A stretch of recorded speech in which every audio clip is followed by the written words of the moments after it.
किसान भाइयों, गन्ना टंच विधि में आज हम आपको ऐसे 10 फायदे बताएंगे जिसे सुनकर आप शादी विधि करनी छोड़ दोगे और ट्रेंच विधि पर ही शिफ्ट हो जाओगे।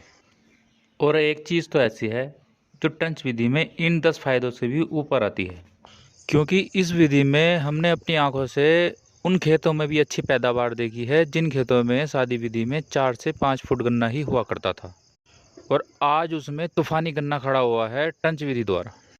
जय हिंद दोस्तों, मैं राहुल देसवाल अपने YouTube चैनल खेतीबाड़ी में आपका स्वागत करता हूं। हम अपने चैनल के माध्यम से किसानों को अच्छी और सच्ची जानकारी देने का प्रयास करते हैं, जिससे किसान भाई कम लागत में अच्छा उत्पादन ले सकते हैं। किसान भाइयों, हमारे आसपास ऐसे भी किसान हैं जिन्होंने टंच विधि द्वारा गन्ने की बुआई की, लेकिन वो फेल हो चुके थे, तो फिर वो शादी विधि पर आ गए। लेकिन कुछ सालों बाद जब उन्होंने किसानों को उसमें सफल होते देखा, तो उन्होंने फिर से टंच विधि द्वारा बुआई की और आज के टाइम में अच्छा उत्पादन ले रहे हैं, क्योंकि कहीं ना कहीं कमी उनकी ही थी। और किसान टंच विधि में क्यों फेल हुआ है, इसके लिए हमारे चैनल पर ऑलरेडी एक वीडियो बनी हुई है, आप उसमें जाकर देख सकते हैं। हम इसमें उसकी बात नहीं करेंगे, क्योंकि किसान भाइयों, टंच विधि ही गन्ना बुआई के लिए सबसे अच्छी विधि है। और हम अपनी वीडियो के माध्यम से टंच विधि के ऐसे 10 फायदे बताएंगे जिसे सुनकर आप शादी विधि करना छोड़ दोगे। नंबर 1, बीज कम पड़ता है। नंबर 2, खाद कम पड़ता है। नंबर 3, जमाव जल्दी होता है।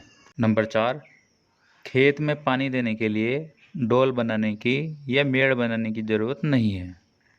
नंबर 5, इसमें कल्लों की संख्या ज़्यादा होती है। नंबर 6, जड़ों पर मिट्टी ज़्यादा आने के कारण गन्ना कम गिरता है। नंबर 7, गन्ने की लंबाई और मोटाई ज़्यादा होती है।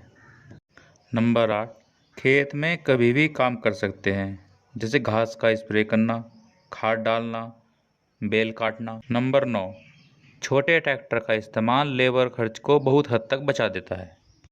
और नंबर 10, गन्ने की पत्ती उतार कर उसको चारे में उपयोग कर सकते हैं।